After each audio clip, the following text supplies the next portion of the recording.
we had started this nutrition center, and we were feeding everybody well scientifically proven diets that would reverse inflammation and chronic disease.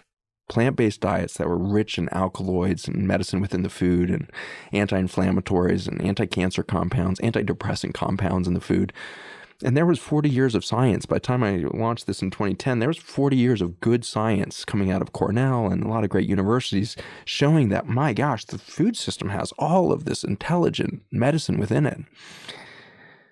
And so I took all of that science and I developed a nutrition program, plant-based nutrition program. And I, like I said, saw 30% of my patients like reversing chronic disease like butter. It was just like beautiful. It was just smooth transitions. Every week they felt better, less medicines, wean them off all their drugs. Diabetes goes away. Obesity finally reduces. Their depression goes away. Their migraines go away. Their cancers remit. All of this beautiful stuff happening in that chunk. But when we were seeing 30% of our patients actually get worse, it started to lead to those questions you just had about soil. Is there something missing from the food? Are we missing the food, the medicine within the food? So I set out into soil science for the first time with a couple of colleagues, and we were looking at papers based on soil science as to kind of what was missing, and I believed it was really going to be that. But not only did we find that we had lost 80 to 90% of many of the micronutrients in our food, and therefore our alkaloids and all the medicines within our food, which had happened. Lycopene is a good example. So lycopene in tomatoes is a really cool anti-cancer compound. And the tomato of today has a fraction of the lycopene that tomato had in the 1960s. Huh. And the reason we lost that was because we destroyed soil systems through chemical farming. So we started spraying antibiotics into our soil systems. And as soon as we did that, we weakened the plants, and so then we had to spray more fertilizers and medicines into the food. So we developed a drug dependence in our food system, and it got more and more expensive every year. That's why so many farms are going out of business. Is it costs so much money to put the ICU drugs into the plants to keep them alive long enough to get to harvest. Wow. That we're losing the entire economic viability of farming. And the same thing's happening in the ICUs of America. We're now spending 4x military spending on ICU medicine. Yeah. And so we did the same thing in soil as we did in our hospital systems. We came to believe we were against things, and we needed to wake up every morning as a farmer or a physician and kill something. And so we went out to kill bacteria and the pneumonia. We went out to kill the invasive weeds. And so we get up every morning to go kill stuff, to only find out that we're killing ourselves in our belief that we are in competition with nature itself. And so at the micro level, as we started to study soil, we discovered something amazing, was that the bacteria and fungi in the soil were creating a communication network. This is called redox chemistry. It's these small carbon molecules that were carrying oxygen and hydrogen to exchange electrical information in soil systems. And I recognized that molecule to be very similar to the role of the chemotherapy I had developed, which was a vitamin A compound. And so in that moment of looking deep in soil science and finding a medicine within the soil, it was that goosebump paradigm shifting thing of like, oh my gosh, we've been looking to plants for medicine for 5,000 years of Chinese medicine. But we hadn't looked deeper into how does soil create a plant? Mm-hmm. Of course, that would take an enormous amount of communication, an enormous amount of coordination of resources. And that's what we discovered in soil. And so when you ask what's the importance of soil, over the last 10 years, our basic science laboratory that I started as soon as we found these molecules, we started our own lab and we started studying these things in human systems. And we found the connection that had been missing in all of this data that was starting to come out in 2006 to 2010 that was saying the gut microbiome is super important. The gut microbiome seems to be related to every disease we've ever described. Depression to cancer, acne to Alzheimer's seems to be mapping back to the microbiome. How is that possible? Because it didn't fit any of our disease understandings of human cells.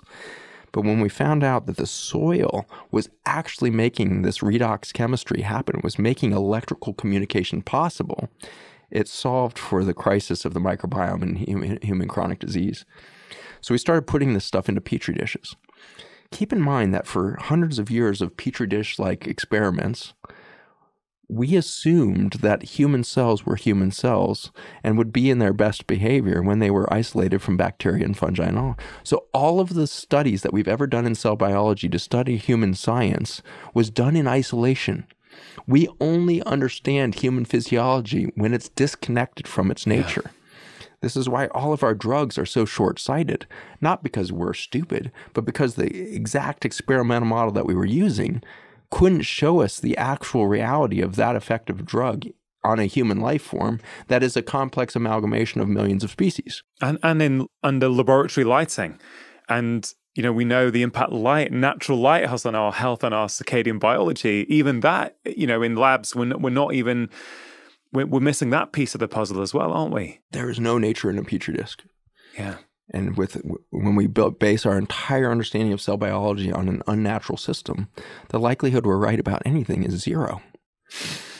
Zero. We don't understand a drug like ibuprofen in a human body because we've never experienced it in the landscape of a true living human body. We only understand its influence on single cells that are grown in monotony in a petri dish, completely isolated from all of life. So we started taking these carbon molecules out of fossil soils. As it turns out, each species of bacteria and fungi makes their own variety of these carbon molecules. So we call them carbon snowflakes because everybody kind of has a sense that each snowflake is different from the next in its crystalline form. In the same way, these big complex carbon structures made by bacteria and fungi as they digest food, as they digest nutrients, they make this byproduct of communication. Wow. And the byproduct of communication is coordinating all of life around it, which makes sense because a bacteria consumes a little bit of food and says, okay, I just consumed this. I need all of the life around me to know that I just had this resource and I've turned it into all these other resources. So I'm going to send out some information to reflect what just happened to me so that we can start to cooperate in our macro behavior as a colony of complex microorganisms. And so they created a communication network. And so in 2012, for the first time, we took a communication network from fossil soils, incredible biodiversity in those soils 60 million years ago, but predating the last extinction, which was the death of topsoil. So this was the most complex ecosystem of soil organisms that has survived, the 4 billion years of the planet, or would develop through those 4 billion years. So we take that communication network and we put that on human cells in the laboratory. And for the first time in scientific history, we got to witness human cells repairing themselves in spontaneous form. So they would spontaneously make tight junctions and gap junctions. Gap junctions are literally fiber optic cables that run between cells. Cells don't make tight junctions well when they're in monotony. But suddenly we added back the information stream of bacteria and fungi, and the gut cells that we were growing suddenly created these cohesive tight junction systems of self-identity. Suddenly the human gut in a petri dish developed a capacity for self-identity when exposed to the communication network of bacteria and fungi from 60 million years ago. Wow. And the chemical that we were watching under the microscope was glyphosate, which is the primary antibiotic used globally now. Glyphosate is the active ingredient in Roundup, which is the famous weed killer. We genetically modified our crops, corn, soybean, wheat, a bunch of different things now to handle different forms of Roundup. And that Roundup glyphosate molecule destroys tight junctions at about 10 times worse than ibuprofen. It's a holocaust of damage to human self-identity. And so now our food and our water systems are impregnated with this chemical. 70% of the 80% of the rainfall in the United States is now contaminated with this compound. Oh, wow. And that's now true globally. Globally, we spray about 4 billion pounds of this chemical into our soil systems globally. And it's water soluble, which means it ends up running off into our river systems and ultimately evaporating into our clouds and rains back down on us. 75 to 80% of the air we breathe is contaminated with this glyphosate chemical. And so we have imbued human life with a chemical that breaks down self-identity. The beauty that we see in this communication network from intelligent soil is that it is the antidote to glyphosate.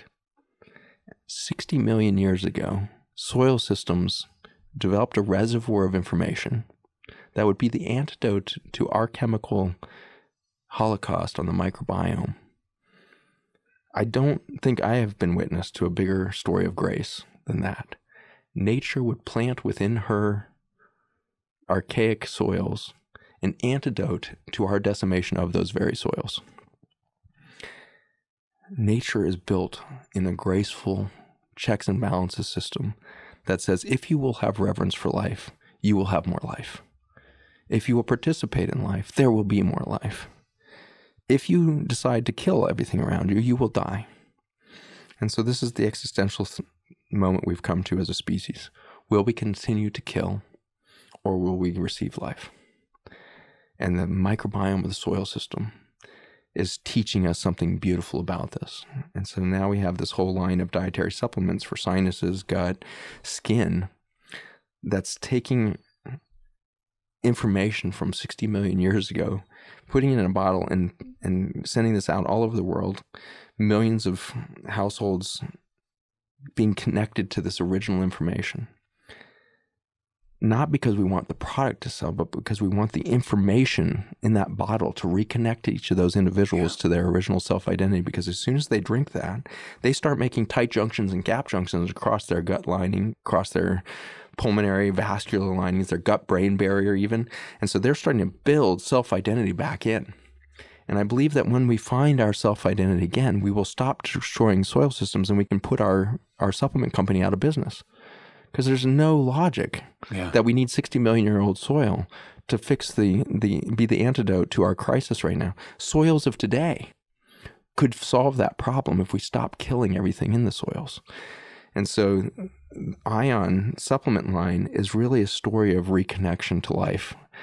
And when you start, diving into the possibility that you can reconnect to ancient information, you will find yourself in there. Yeah.